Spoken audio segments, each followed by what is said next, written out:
Guys welcome back हो गया channel पर। जिस बात का डर था वही हो रहा है। सपना जो है वो मेंटली बहुत ज़्यादा डिस्टर्ब हो गई है इन सब चीज़ों की वजह से, और इवन उसने आकर अपनी जान तक ख़त्म करने की जो है वो बात कर दी है।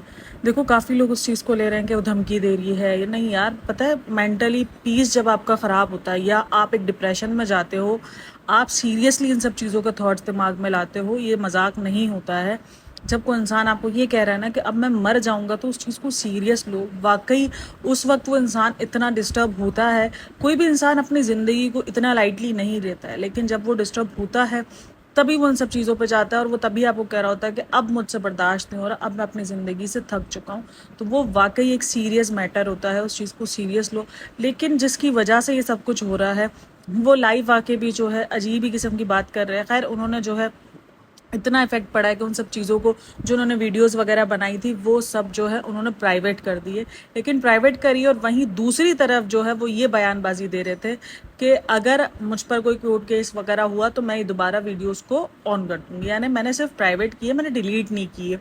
अगर कोई कोर्ट का केस वगैरह होता है तो मैं इसको दोबारा से जो है वो पब्लिक कर दूंगी। तो ये बात उन्होंने अपने वीडियो में कही है, इन द सेंस कि कोई आई थिंक जो छोटी मोटी धमकी थी वो उन्होंने दी है, जिस धमकी का कोई फ़ायदा नहीं है, क्योंकि उस वीडियो में सबको पता है कि उन्होंने सिर्फ और सिर्फ गंद दिया है। देखो, मैं हमेशा बोलती हूँ कि आपको सपोर्ट करना था, ठीक है, आप सपोर्ट जब तक कर रहे थे, लेकिन मेन जो टारगेटेड चीज़ जो आपने की है ना, वो आपने लखन और सपना के रिश्ते पे सवाल उठा के किए।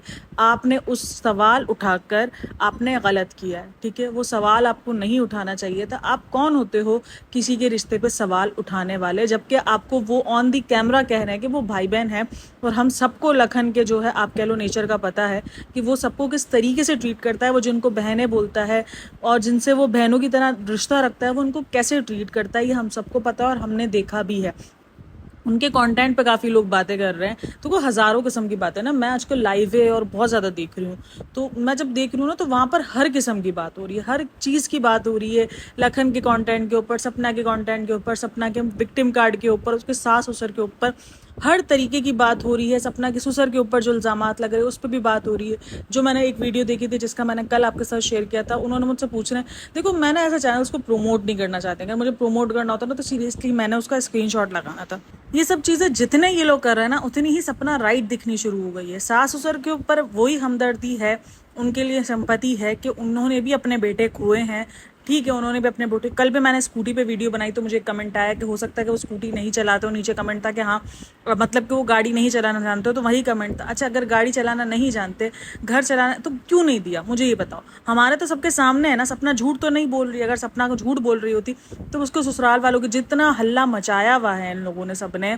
देखो, झूठ के पाँव नहीं होते, ये मैं आपको बता दूं। झूठ पकड़ा जाता है, ठीक है, झूठ पकड़ा ही जाता है। जैसे आपको पता है सितारा यासीन का आजकल जितना हल्ला मचा हुआ है, उसने जितने झूठ बोले वो सब निकल निकल के सामने आ रहे, चाहे सलमा हो चाहे सितारा हो। तो इसी तरीके से ये झूठ भी नहीं बचते। अगर वो झूठ बोल रही हो, यानी अगर वो झूठ कह रही हो कि उसको ससुराल वालों ने कुछ नहीं दिया, तो कहीं से भी कुछ भी खबर आ सकती है। इवन रेखा भी उसी जो है घर से इन्वॉल्व है। और तो अगर सपना झूठ भी बोल रही है तो वो पकड़ा जाती है, लेकिन सपना झूठ नहीं बोल रही है। वो अपने ही कपड़ों के साथ बाहर आई है। वो हर बार हर वीडियो में ये कह रही है कि मैं ये शर्तियाँ लिख के दे रही हूँ कि मैंने उस घर से सिर्फ अपनी चीज़ों के अलावा कुछ नहीं उठाया है, अपने हस्बैंड की चीज़ों पे भी उसका हक नहीं है।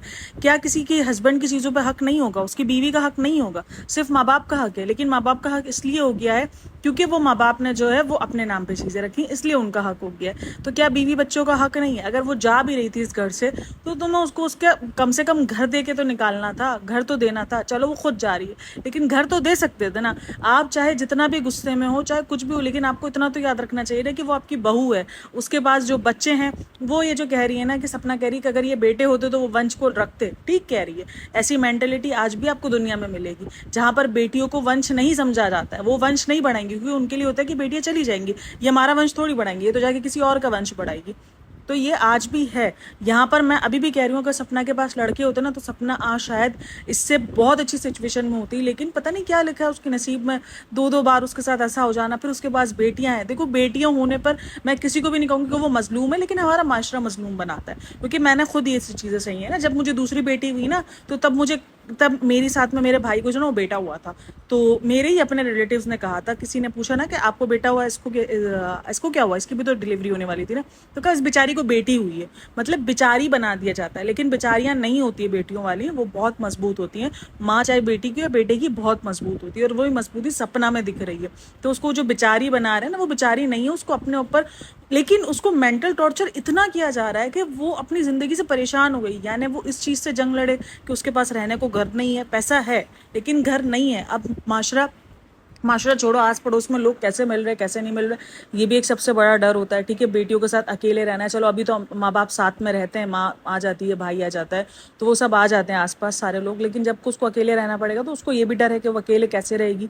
देखो, हजार डर हैं एक लड़की को अपनी 2 बच्चियों के साथ रहते हुए हजार डर लगेंगे, हजार उसके दिमाग में चीजें आएंगी। वही हुआ है ना कि एक घर से वो अभी तो बाहर निकली नहीं है, और उसके ऊपर उसी के भाई, जिसको उसने भाई बनाया हुआ, जिसको उसने राखी बांधी हुई है, उसी के साथ उस पर इल्जाम लग गए।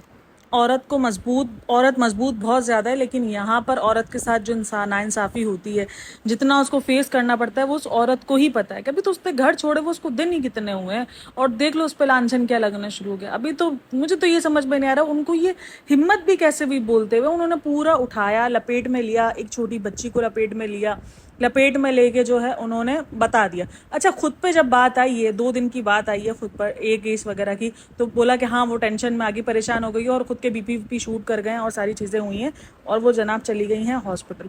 है ना, जब खुद पे बात आई है तो आप हॉस्पिटल चले गए हैं। आप नहीं दो सपना का साथ, हम नहीं कह रहे सपना का साथ दो, ठीक है, हर बंदे की अलग बात होती है, हर बंदे को अलग बंदा सही लगता है।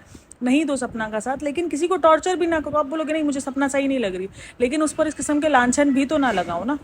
हालांकि डर बिल्कुल रहे हैं, हर चीज़ पे डर रहे हैं, वीडियोस प्राइवेट हुई है, सब कुछ हुआ है, बट लेकिन सीन सारा यही है कि अपने आप को मान नहीं रहा, कि हम एक्सेप्ट नहीं कर रहे। अभी लाइव लगाई थी, वहाँ पे लाइव पे उसने माफ़ी वगैरह भी मांगी है और कहा है हमारा सब कुछ सॉर्ट आउट हो गया है। अगर सॉर्ट आउट हो गया तो उससे कुछ देर पहले, अच्छा सॉर्ट आउट हो गया ये कह रहे हैं, माफ़िया मांग रहे, लेकिन टौंडबाजी खत्म नहीं हो रही है कि रात में लाइव कर रही है सपना, और अभी उसको मरने का वो हो रहा है, अभी उसको डिप्रेशन हो रहा है। मतलब अभी भी टौंडबाजी, अभी भी उनको यकीन नहीं है कि वो लड़की अपने आप को कुछ कर सकती है। अभी भी उनको ये कि वो सिर्फ भरमबाजी कर रही है। यानी जब तक वो मर के ना दिखाए, जब तक वो ये सारी चीज़ें करके ना दिखाए, तब तक यकीन नहीं आना है कि वो वाकई डिप्रेशन में। मतलब हमारी थिंकिंग ये हो चुकी है कि मतलब अगर कोई बोल रहा है कि मैं डिप्रेशन में हूँ, तो उसके लिए उसको जो है वो मर के दिखाना है, तो ही मानेंगे कि हाँ यार ये बंदी डिप्रेशन में थी और ये कितना ज़्यादा मेंटली टॉर्चर बर्दाश्त कर रही थी। इस टाइम पर उसकी ज़िंदगी में सिर्फ और सिर्फ उसकी 2 बच्चियां मैटर करती हैं।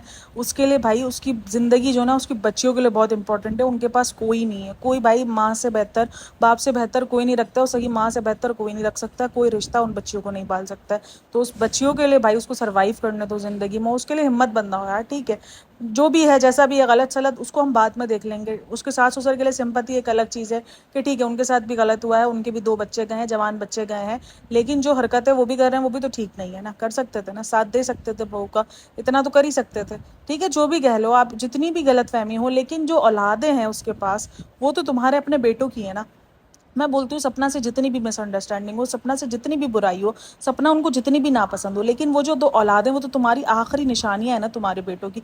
कैसे उसके लिए दिल नहीं चला, कैसे उनको ऐसे दर बदर भटकने के लिए छोड़ दिया गया, क्यों जो है। ऐसा तो नहीं है कि वो सिर्फ बयानबाजी कर रही है, हमने रिकॉर्डिंग सुनी है ना, वहाँ पर वो पहले बोलते हैं कि हाँ ठीक है तुम घर ले लेना, उसके बाद बोलते नहीं तुम पैसे ले लेना। यानी वो ये नहीं कह रहे कि भाई बाद में कर लेंगे, फिलहाल तुम ये घर रख लो, तुम रह लो, उसके बाद जब बेचना होगा तब की तब देखेंगे। नहीं भाई, घर बेच के पैसा तुमको दे देंगे, लेकिन तुम घर भर दर तुम घूमो, तुम उस बच्चियों को लेके कहाँ जाओ, उससे कोई फर्क नहीं पड़ा। ये तो सब इन्हीं की बेइज्जती दिख रही है ना। सपना के लिए बेइज्जती समझ में आती है कि चलो उससे शिकायतें होंगी, उसने किया होगा कुछ ऐसा, लेकिन बच्चियों के लिए बेइज्जती क्यों है, बच्चियों के लिए क्यों बेइज्जती हुई है, बच्चियों के लिए क्यों नहीं देखा गया। ये तो हम सब ने व्लॉग्स में देखा है ना कि जब वो बीमार होती थी तब वो नहीं करते थे, और जब वो उसके सास ससुर बीमार होते थे तो सपना जाती थी। ये सब कुछ व्लॉग्स के थ्रू ही दिखा है ना हमें देखने को, हमने जो देखा है वो व्लॉग्स के थ्रू देखा है, और उनका चेहरा हमेशा बहुत खराब दिखा है। ऐसा नहीं है कि सपना ने उनको जान के दिखाया है, हमने उनके चढ़े हुए मुंह, हर चीज़ हमने उनकी व्लॉग्स में देखी है। जब चीज़ें सही भी हुई है तब सपना ने आके सब कुछ सही भी बोला है। ऐसा नहीं है कि सिर्फ और सिर्फ हमेशा गलत ही बोला है। और उस चीज़ पर उसको कितनी बातें लोगों ने सुनाई है ना कि तुम्हारी आदत बन चुकी है कि पहले तुम चीज़ें खराब दिखाती हो, उसके बाद तुम जो है वो चीज़ें सही बोलती हो। तो ये बात है, तो फैक्ट है ये बात तो। कि उसकी ज़िंदगी में जब भी जो चीज़ें जैसी चली उसने वैसे दिखा दी कैमरे के सामने। उसने नहीं सोचा कि ऑडियंस ही मुझे गलत बोलेगी, और उसकी ऑडियंस ने उसको गलत बोलना शुरू भी कर दिया था। लेकिन उसने उस बात को बिल्कुल भी नहीं सोचा कि मैं ऑडियंस के सामने ठीक थी चीज़ें, वो ठीक बोल देती थी, ख़राब होती थी वो कहती थी ख़राब है चीज़ें, नहीं है सॉर्ट आउट।